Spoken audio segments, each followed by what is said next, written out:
Hey guys, welcome back to the channel. All right, so last time I talked to you, it was on a short video, and I said that I was going to try a few things to alleviate the chugging and the shutting off in the cold weather. What I ended up doing was I found the EGR solenoid, and I found it was seized inside. I went ahead and bought a new one from auto parts store, and it did not help. It did not help. So we're gonna try something else today. I'm gonna clean the idle air control valve. I actually doubt it's gonna work. My guess about this one is I think it might be an oxygen sensor going bad, or worst case scenario, they've had this engine out 3 times. Might be a broken wire. So, and that could be a broken wire to the EGR solenoid. It could be a broken wire to the idle air control valve. But at any rate, I'm going to show you how to take that thing out and clean it and troubleshoot it when we come back.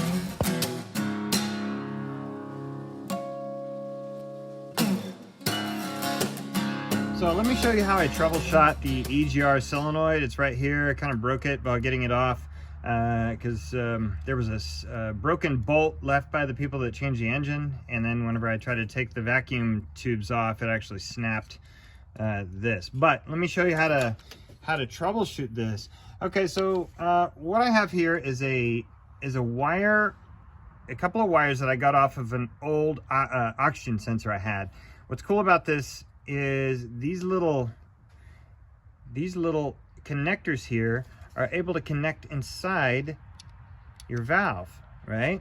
So this is a good way to troubleshoot things, is you grab an old oxygen sensor that you have laying around, and what you do is you place one side on, let's see if you guys can see this.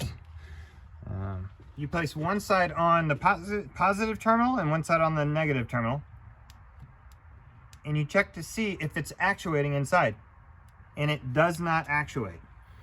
And if it doesn't actuate that direction, you check the other way. Could be a polarity thing, but inside here it should make a clicking sound, and it's not making a clicking sound, so I knew this was bad. All right, now we're gonna turn our attention to the idle air control valve. Okay, so the idle air control valve for the 2.5 liter Ford Ranger engine is really easy to get off. There's a connector right here. You're gonna go ahead and take that connector off. Just push the little pin. All right. Now there's an 8mm bolt on the bottom and an 8mm bolt on top. The one on top is kind of easy to get to, but the one on the bottom, you just have to feel your way through it.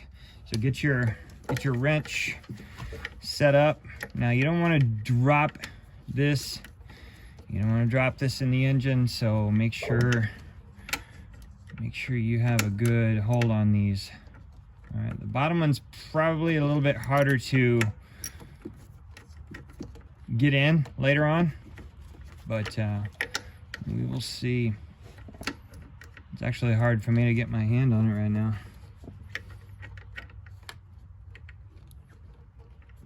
It might be a bigger bolt.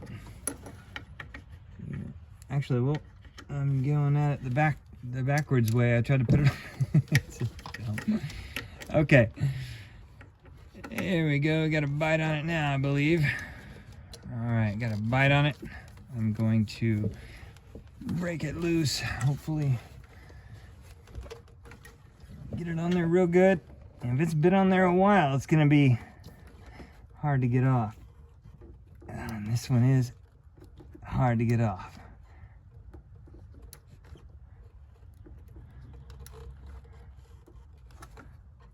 Hopefully I'm not breaking it, breaking the bolt.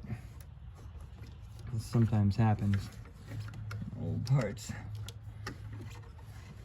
Because in that case, I would have to get another throttle body. I don't feel like doing that.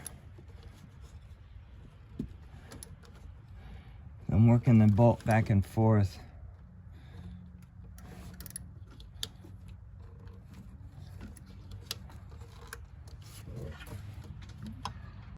Okay, yeah, to save you guys some time, I went ahead and took it off. I had to go back and forth with the bolts.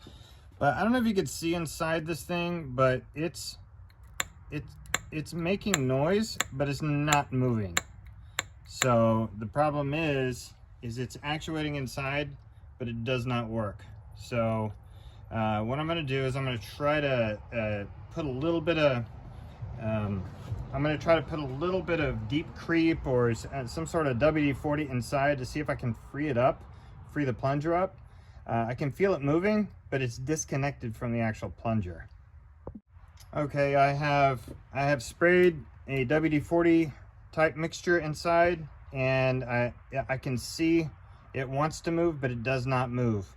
So the next step in fixing this truck, making it get back to normal, is to go ahead and replace this idle air control valve. All right, so I got the new part. We're going to change this in the parking lot of AutoZone. So anyway, it's going to be 2 bolts and the connector, and they gave me a new gasket with this one.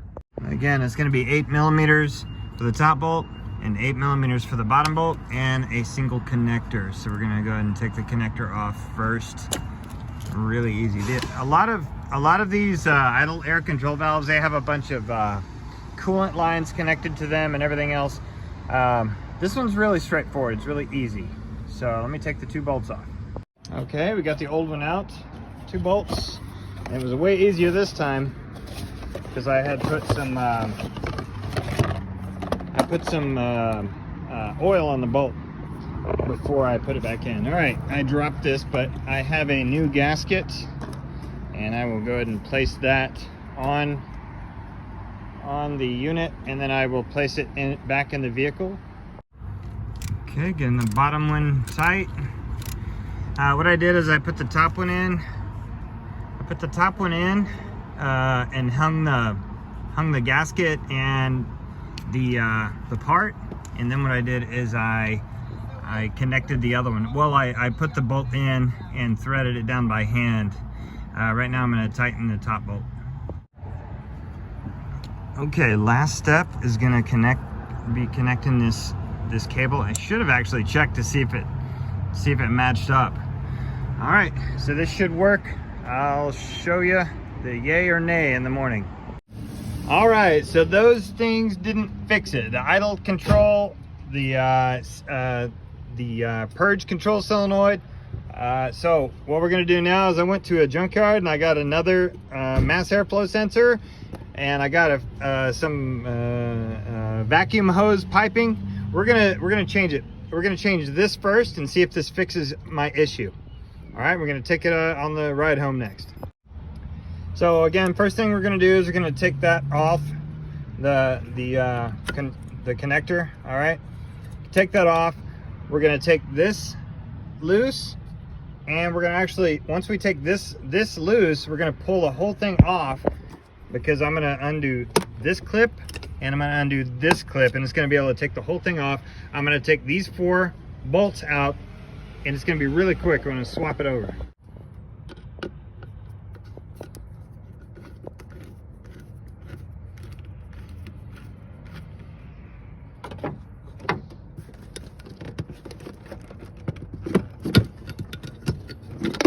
Simple as that. All right, we're gonna take these 4 bolts off. These are actually 8mm bolts. Ford likes to use 8mm instead of 10s, but they use a lot of 10s as well. What I did is I broke the initial torque loose on these. That way I can take them out by hand. Watch this.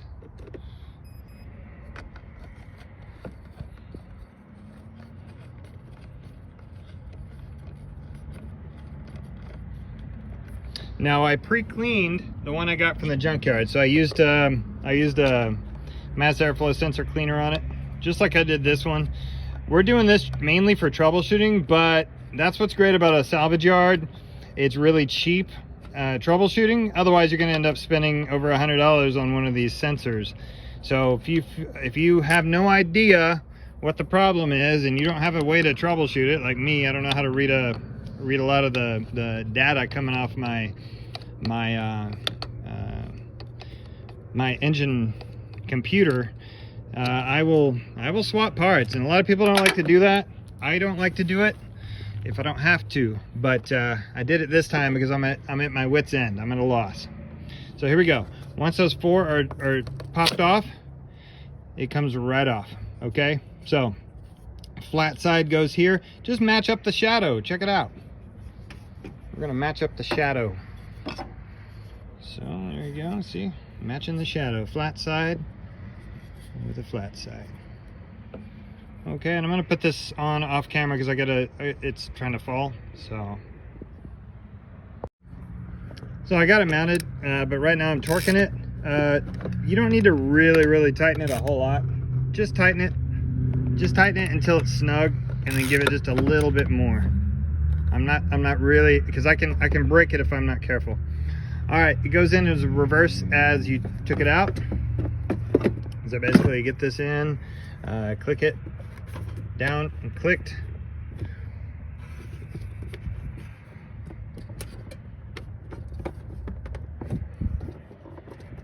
There it goes. Clicked. I was going in the opposite direction. I should have. All right, clicked in. All right, I'm trying to do this with one hand. It's doable. All right, and connected. Okay, we will connect that. Such an easy job.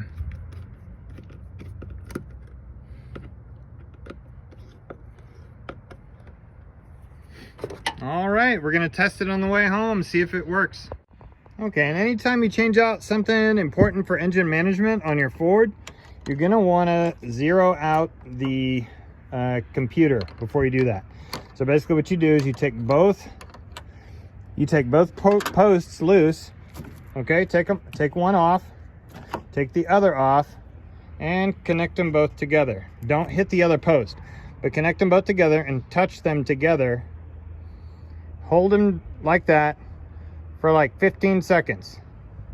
Okay, then put your posts back on and let the truck idle for about 10 minutes without any electricity. Don't turn your lights on, don't turn your radio on, don't turn the AC on, don't turn the fans on, nothing. Just let it sit there for 10 minutes so it can relearn its idle.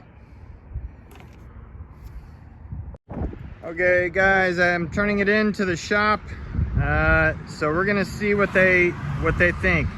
My guess is it's gonna be a bad oxygen sensor, or it's gonna be a vacuum leak, or an intake manifold leak, something like that, causing it to bog. I will let you know what the final diagnosis is when they give it back to me.